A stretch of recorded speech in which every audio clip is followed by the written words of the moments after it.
โอโยโกไซมาสตอนนี้คิงก็อยู่ที่ริซึเมกัน Asia Pacific University นะครับซึ่งเป็นมหาลัยนานาชาติที่ประเทศญี่ปุ่นเมืองเบปปุโดยมหาลัยนี้มีความพิเศษที่มี 50% เป็นนักเรียนญี่ปุ่นส่วนอีก 50% เป็นนักเรียนต่างชาติที่มาจากกว่า 100 ประเทศจากทั่วโลกมารวมตัวกันอยู่ที่นี่อะไรกันที่ทำให้มหาลัยนี้มีความหลากหลายขนาดนี้และชีวิตในมหาลัยของเด็กมหาลัยที่นี่เขาอยู่กันยังไงสนิทกันไหมวันนี้เคนพามาดูมหาลัยนานาชาติที่ประเทศญี่ปุ่นถ้าใครฝันอยากจะมาเรียนที่ญี่ปุ่นเนี่ยต้องดูคลิปนี้ไว้เลย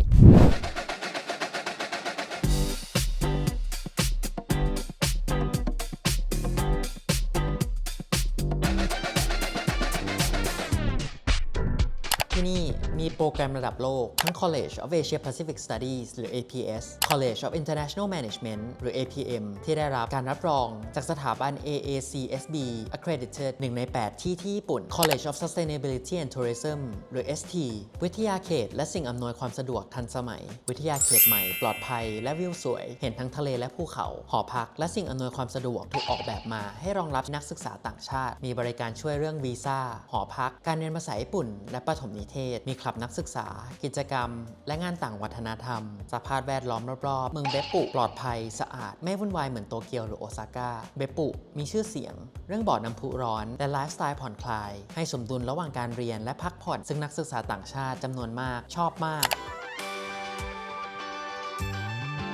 เส้นทางไป APU สามารถขึ้นรถ Highway Bus จากสนามบินฟุกุโอกะหรือขึ้นจากสถานีฮากาตะมาลงเมืองเบปปุได้เลยหลังจากมาถึงที่เมืองเบปปุสามารถขึ้นบัสได้ทั้งบริษัทโคตสึหรือคาเมโนอิลงป้ายที่ชื่อ APU ได้เลยถัดจากทางเข้ามหาลัยหลักแล้วก็จะมีลอสันตั้งอยู่ซึ่งในภาษาญี่ปุ่นเขาเรียกว่า Convi หรือว่า Convenience Store นั่นเองนะครับซึ่งก็คือร้านสะดวกซื้อของที่นี่นั่นเองซึ่งที่นี่มีของกินให้เลือกมากมายเลยเพราะฉะนั้นเด็กนักเรียนที่มาเรียนที่นี่ก็จะสามารถลงบัสแล้วก็ซื้ออาหารเพื่อเข้าไปกินก่อนเข้าเรียนได้เลยเข้าในมหาลัยใช่ปะจริงๆหันมาแล้วเห็นวิวนี้เดี๋ยวเคนพาไปดูน่าจะแทบจะไม่มีมหาลัยในโลกมั้งที่จะมีวิวแบบนี้ให้เราดูทุกวันอะคือมันพิเศษมากๆแล้วก็สวยมากๆน่าจะเป็นแบบเบเนฟิตหรือเพิร์กของการเรียนที่นี่อันนี้เป็นตึกใหม่ของทาง IPU นะครับชื่อว่า Green Commons ซึ่งมันถูกสร้างขึ้นเพื่อให้ Faculty ของ Sustainability กับ Tourism โดยเฉพาะเลยโดยตึกนี้มีความพิเศษไม่ได้สร้างขึ้นเพื่อการเรียนการสอนเรื่อง Sustainability อย่างเดียวแต่มันถูกสร้างด้วย Sustainable Material หรือว่าวัสดุ Sustainable นะครับตัวอาคารนี้ใช้ไม้ชิดาจากจังหวัดโออิตะเป็นโครงสร้างหลักตามคอนเซปต์ Local Production for Local Consumption ถือเป็นหนึ่งในอาคารไม้ที่ใหญ่ที่สุดในสถาบันการศึกษาญี่ปุ่นเลยนะอันนี้ก็คือตัวอย่างห้องเรียนของ IPU นะครับก็standard แต่ว่าที่ต่างเลยก็คือมีช็อคบอร์ดทั้งหน้าและหลังเนาะเพราะฉะนั้น professor หรือว่าอาจารย์เนี่ยสามารถ present ได้ทั้ง2ฝั่งเลยแล้วก็อุปกรณ์ก็ค่อนข้างครบนะครับจะมีตัวกล้องสำหรับวิดีโอคอลทำแบบออนไลน์ Zoom ก็สามารถเรียนได้แล้วก็โต๊ะเรียนก็จะวางแนวเรียงแบบนี้นะครับตอนนี้เราไม่อยู่ที่ตัวอย่าง lecture room ของที่ APU แล้วนะครับโดยห้องนี้ก็จะใช้ในการสอนกลุ่มใหญ่ๆสอน core classes หรือว่าวิชาจำเป็นแต่ที่น่าสนใจสำหรับเคนก็คือการที่มาเรียนที่นี่นอกจากที่เราจะได้ academic หรือว่าวิชาแล้วเนี่ยสมมุติเรานั่งอยู่ตรงนี้เราหันซ้ายเราจะเจอคนญี่ปุ่นที่เป็นเพื่อนเราหันขวาอาจจะเจอคนอินเดียหันข้างหน้าอาจจะเจอคนที่มาจากยุโรปอเมริกาหรือแม้แต่ออสเตรเลียก็ตามเพราะฉะนั้นเด็กที่นี่ไม่ได้แค่การศึกษากลับไปอย่างเดียวแต่ได้เรียนรู้วัฒนธรรมต่างๆ culture ต่างๆจากเพื่อนร่วมคลาสที่นำมุมมองนำ culture แตกต่างจากทั่วโลกมาไว้ในที่เดียวครับสิ่งหนึ่งที่ทำให้ APU พิเศษมากๆก็คือระบบทุนการศึกษาเขามีทุนให้กับนักเรียนต่างชาติโดยที่ไม่ต้องยื่นคะแนนภาษาญี่ปุ่นด้วยนะแล้วรู้ไหมว่านักเรียนที่นี่กว่า 90% ได้รับทุนการศึกษาด้วยครับจำนวนทุนก็ขึ้นอยู่กับเกรดและผลสัมภาษณ์ของนักเรียนแต่ละคนซึ่งทุนจะครอบคลุมค่าเทอมตั้งแต่ 30% ไปจนถึง 100% เลยเป็นทุนให้เปล่าไม่ต้องกลับมาใช้ทุนคืนนี่แหละเป็นเหตุผลที่ทำให้ APU มีนักศึกษาจากหลายประเทศทั่วโลกเพราะที่นี่เปิดโอกาสให้ทุกคนจริงๆไม่ใช่แค่คนที่มีเงินเท่านั้นโดยที่นี่ไม่ใช่แค่หลากหลายเรื่องสัญชาตินะครับแต่ว่าเรื่องเพศก็มีความ diverse เหมือนกันเพราะที่นี่ก็มี inclusive restroom นะครับเพราะฉะนั้นไม่ว่าจะเป็นเพศอะไรก็จะสามารถใช้ห้องน้ำนี้ได้แล้วก็มีความพิเศษที่ก็คือมันจะมีโต๊ะข้างๆตัวห้องน้ำ2 อันข้างในนี้ด้วยเพราะว่าเด็กที่อยากจะตัดขาดจากโลกภายนอกมานั่งพักสงบสติอารมณ์เนี่ยก็จะสามารถใช้ตรงนี้ได้เหมือนกันบางทีตอนเราจบม.ปลายปุ๊บแล้วเราไม่ได้ไปเรียนมหาลัยทันทีเนี่ยการที่เราไปทำงานก่อนแล้วกลับมาเรียนก็อาจจะรู้สึกแปลกๆเนาะเพราะว่าอายุอาจจะมากกว่าเด็กนักเรียนคนอื่นๆใช่ไหมครับ แต่ที่เนี้ยไม่ได้มีปัญหานี้เลยเพราะว่าเด็กเนี่ยมาจากทั่วโลกเลยบางคนก็เทคแกปเยียร์ทำงานมาก่อนเพราะฉะนั้นนอกจากที่เราจะได้เพื่อนจากหลายๆสัญชาติแล้วเนี่ยเรายังจะได้เพื่อนจากหลากหลายช่วงอายุคนด้วยครับเป็นเรื่องปกติมากๆที่นี่ตามธีมก็คือ diverse แล้วก็รับทุกคนรับทุกสัญชาติรับทุกเพศที่ APU คุณจะได้เรียนร่วมกับเพื่อนหลายประเทศสร้างมิตรภาพและเครือข่ายนานาชาติแบบเต็มๆมาถึงตรงนี้ทุกคนอาจจะมีคำถามว่าการที่มาเรียนที่ APU ที่ประเทศญี่ปุ่นเนี่ยต้องพูดภาษาญี่ปุ่นได้ไหมก็คืออันนี้ตอบได้เลยว่าไม่จำเป็นนะครับตราบใดที่ใช้ภาษาอังกฤษในการสอบเข้าเพราะที่นี่มันจะมีทั้ง English base ก็คือสอนเป็นภาษาอังกฤษทั้งหมดแล้วก็ Japanese base ซึ่งสอนเป็นภาษาญี่ปุ่นทั้งหมดแต่ถ้าเลือกเข้าฝั่ง Japanese หรือว่าภาษาญี่ปุ่นเนี่ยก็ต้องใช้คะแนนภาษาญี่ปุ่นเพื่อยื่นเข้าครับแต่ถึงแม้เราจะพูดญี่ปุ่นไม่ได้สักคำพอเข้ามาเป็น English base แต่ที่นี่ต้องให้เราลงเรียนภาษาญี่ปุ่นด้วยเหมือนกันนะครับเพราะฉะนั้นเด็กที่นี่ส่วนใหญ่แล้วถึงจะเข้ามา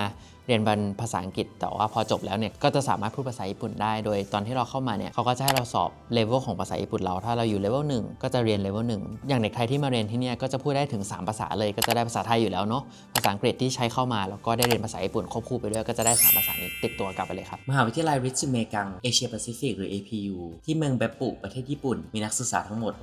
6,597 คนโดยมีนักศึกษาประมาณ 50% เป็นนักศึกษาต่างชาติและอีก 50% เป็นนักศึกษาญี่ปุ่นสัดส่วนที่ใกล้กันแบบนี้ทำให้ที่นี่มีบรรยากาศที่นานาชาติมากจริงๆทั้งหลากหลายทางวัฒนธรรมและภาษาเพราะนักศึกษามาจากกว่า100ประเทศทั่วโลกสำหรับนักเรียนปีแรกนักเรียนทุกคนจะต้องอยู่หอพักที่เรียกว่า AP House เพราะที่นี่อยากจะให้นักเรียนทุกคนปรับตัวง่ายและเรียนภาษาญี่ปุ่นเพิ่มเติมหลังเลิกเรียนการอยู่หอก็ช่วยให้เราสนิทกับเพื่อนได้เร็วมากทุกคนอยู่ใกล้กันเหมือนอยู่บ้านเดียวกันจริงๆใครที่อยากรู้ว่าหอใน APU เป็นยังไงบ้างตอนนี้เคนอยู่ที่ AP House 5 ซึ่งเป็นตึกใหม่ที่สุดของที่นี่นะครับเดี๋ยวเขาไปดูกันว่าห้องข้างในเนี่ยจะใหญ่มากน้อยขนาดไหนเราต้องแชร์กับใครหรือเปล่า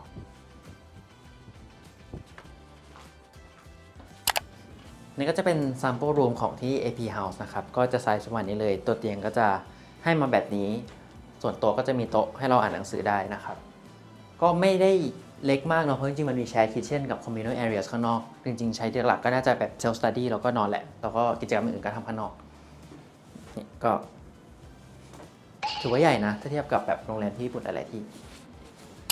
อันนี้เป็นอีกห้องตัวอย่างของคนที่มี special need นะครับอาจจะมีปัญหาในเรื่องการเดินอะไรเงี้ยจริงๆห้องนี้ก็จะมีไซส์ใหญ่ขึ้นมานิดนึงนะครับมีครัวในตัวแล้วก็จะมีห้องน้ำในตัวเลยแต่ว่านักเรียนส่วนใหญ่ก็จะเหมือนห้องเมื่อกี้ก็คือห้องที่เคนพาไปดูห้องแรกซึ่งห้องนี้ก็จะใหญ่ขึ้นมาอันนี้ก็คือจะเป็นวิวที่เห็นจากหอพักเลยนะครับก็ได้วิวแบบนี้เหมือนแบบโรงแรม5 ดาวปะแต่จริงๆเราอยู่ในหอพักหรือหอในของมหาลัย APU นะอันนี้เป็นห้องครัวในหอของ APU นะครับก็จริงๆมีหลายสเตชันแบบมากๆเลยนะครับมีแบบ electric heater มีซิงค์ก็คือแบบเรียกว่าทำอาหารพร้อมกันแบบ 8-9 คนก็สามารถแบบทำพร้อมกันได้นะครับในหอยังมีห้องเต้นให้เรามาฝึกเต้นได้ด้วยนะครับซึ่งมาดูแล้วเป็นห้องที่ soundproof ทั้งหมดเลยเพราะฉะนั้นเปิดเพลงดังๆซ้อมก็ไม่มีใครว่าเนาะนี่ก็เป็นกระจกน่าจะได้ประมาณ3 คนประมาณ3 คนแบบซ้อมเต้นด้วยกันก็น่าจะได้เลยโดยที่นี่ถึงแม้ว่าตึกมันจะใหม่ทุกอย่างมันจะดูใหม่ใช่ไหมครับแต่ว่ามีระบบการจองที่ยังคงความญี่ปุ่นไว้นะครับก็คือเราจะต้องมาเขียนว่าเรามาจองกี่โมงสมมติว่าเรามา2 โมงถึง3 โมงก็จะสามารถเขียนไว้บนนี้ได้เลยนะครับแล้วก็แดนซ์คนอื่นจะได้รู้ว่าเราจองช่วงเวลา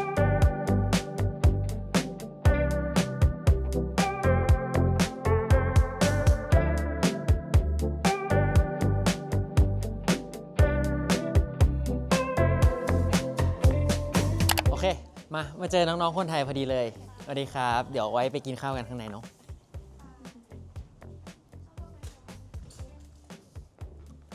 ที่นี่นะฮะโรงอาหารก็จะเป็นระบบแบบว่าหยิบถาดแล้วก็หยิบของกินแล้วก็ไปจ่ายตังค์ตรงเคาน์เตอร์อันนี้ฮะก็จะเป็นซีซันอลก็คือจะเปลี่ยนทุกอาทิตย์เลยแล้วก็แต่ละเดือนก็จะปลาหรือว่าเนื้อก็จะไม่เหมือนกันตามฤดูกาลด้วยใช่แต่ว่าอาทิตย์นี้ก็จะเป็นแซลมอนดง600 เยนนะครับ แซลมอนดงชื่อ ราคาดีมาก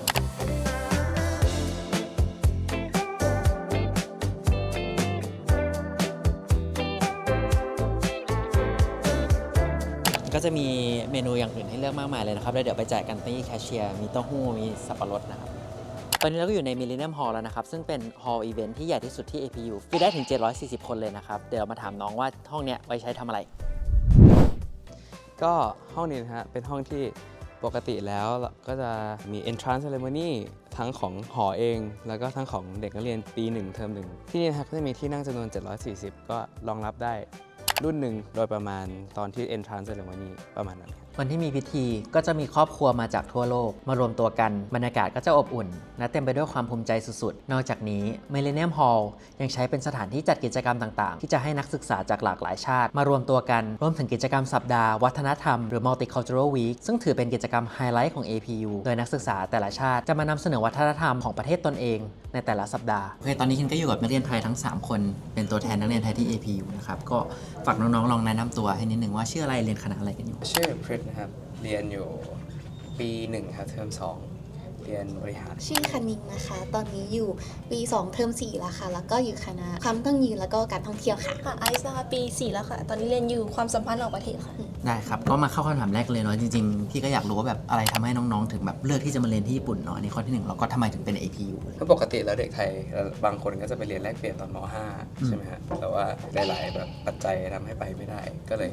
มันก็ยังค้างคาอยู่ในใจว่าแบบเราอยากไปเรียนต่างประเทศนะฮะแล้วพอมีโอกาสที่จะแบบมาเรียนต่างประเทศ ยิ่งไปประเทศญี่ปุ่นที่แบบ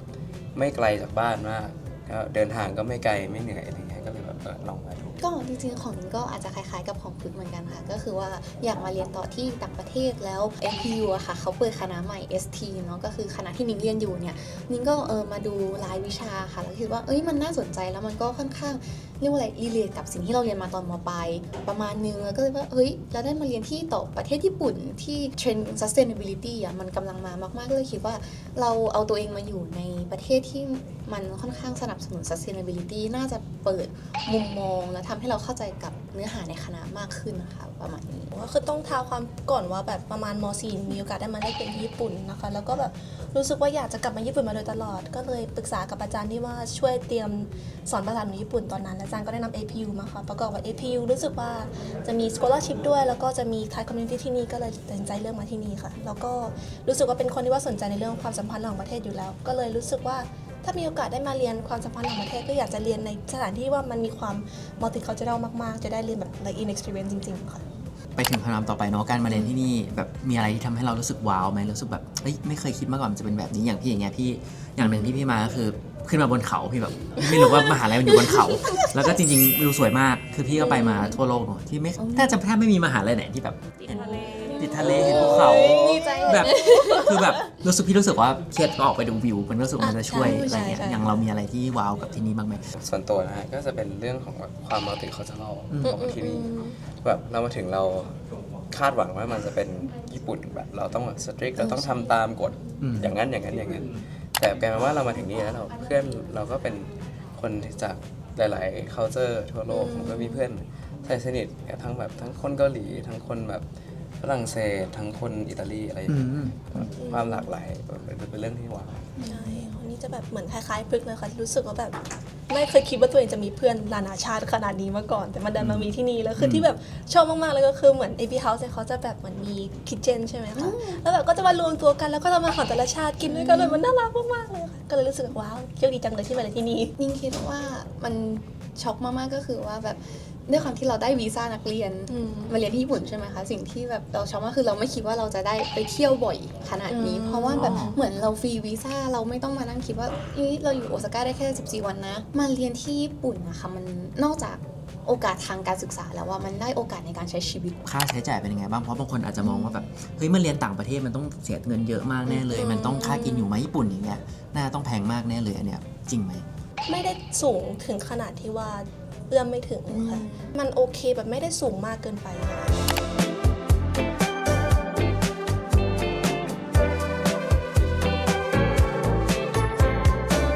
รู้สึกมาที่ APU อะค่ะมันได้รู้จักกับคนหลาย ๆ ประเทศอะไรอย่างนี้มากๆแล้วเราเริ่มรู้สึกว่าเราอยาก explore โลกใบนี้มากกว่านึงมันค่อนข้าง inspire ในเรื่องของการแบบ explore the world มากๆสำหรับนิ้งนะคือแบบนิ้งรู้สึกว่าถ้าเราอยู่ในมหาลัยไทยนะคะก็เคยเปรียบเทียบเหมือนกันว่าถ้าอยู่มหาลัยไทยเราจะเป็นแบบนี้ไหมก็คิดว่าถ้าอยู่มหาลัยไทยก็คงจะทำทุกอย่างเป็นรูทีนเหมือนเดิมอาจจะไม่ได้มีความคิดหรือว่ามองมุมมองในสิ่งนี้ที่ต่างออกไปก็เหมือนพอเรามาอยู่ที่นี่เรามีเพื่อนจากแบบเป็นเพื่อนต่างชาติมีเพื่อนจากหลายๆเชื้อชาติ เราก็จะเหมือนกรอบในหัวเรามันจะกว้างขึ้น ใช่เนี่ยคนที่นี่เขาทำงานกันอย่างนี้คนที่นั่นเขาทำงานกันอย่างนี้ วิธีการแบบคอมมูนิเคตเราก็จะ ปรับให้เหมือนเขาหรือว่าเขาก็จะแบบพยายามเรียนรู้ของเรา เพราะหนูก็คือคล้ายๆกันเลยก็คือเราชอบมากๆกับการที่ว่าได้อยู่ใน environment ที่ว่ามีคนนานาชาติเยอะใช่แล้วคือสิ่งที่รู้สึกว่าแบบอุ่นใจก็คือมันเหมือนกับว่าเรามีบ้านอยู่ที่ประเทศต่างๆ ใช่ใช่ ใช่คือถ้าเกิดเราอยากไปเที่ยวที่ไหนเราสามารถ reach out ไปหาเพื่อนได้ ถ้าให้ describe แบบว่า APU พิเศษที่สุดในประโยคเดียวจะบอกว่าอะไร อุ้ย ก็จะพูดเหมือนกัน มันก็จะแบบ multicultural มันคือความมัลติคอร์เจอรัล มัน อันนี้ของโรงเรียน shape your world ใช่ ใช่ shape your world ใช่ สโลแกนของ APU ก็คือ APU shape your world ใช่ เซฮิ APU นี่คิดได้ください 世界を変えましょう let's change the world together ค่ะ นิฮงกะไดซึกิเดส แปลด้วย ชอบญี่ปุ่นชอบญี่ปุ่นมาก โอเคขอบคุณครับ เย้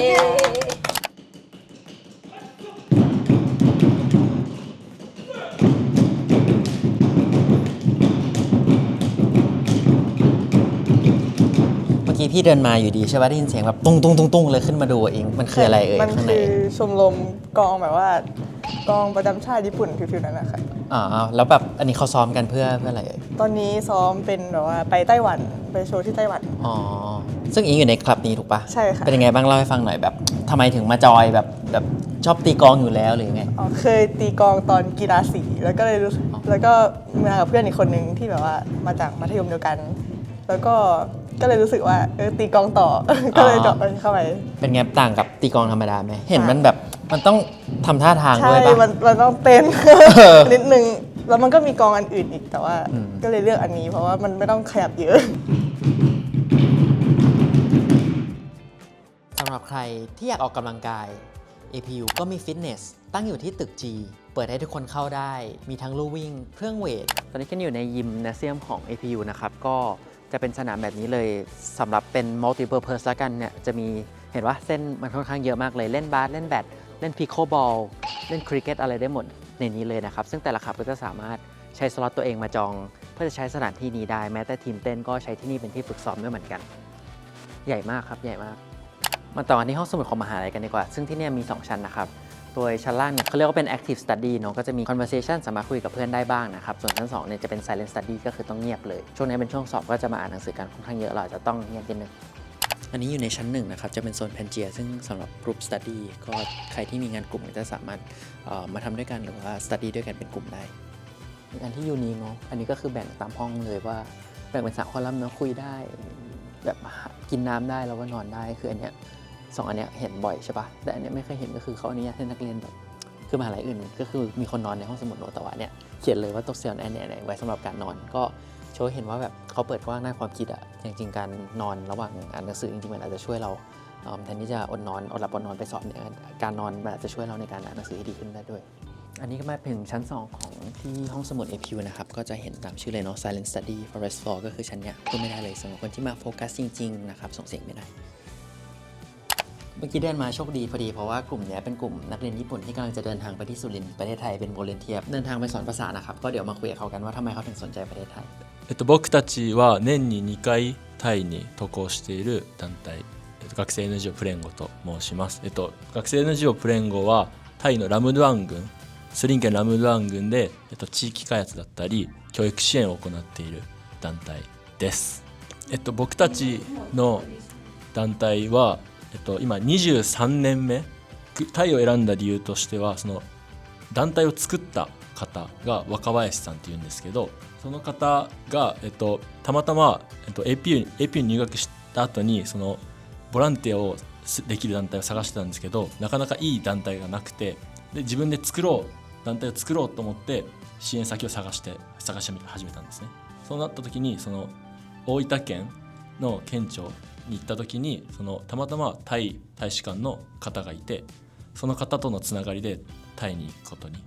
なりました。อร่อยอร่อยมากอร่อยมาก ดิฉันชื่อฮารุนาคาสวัสดีค่ะ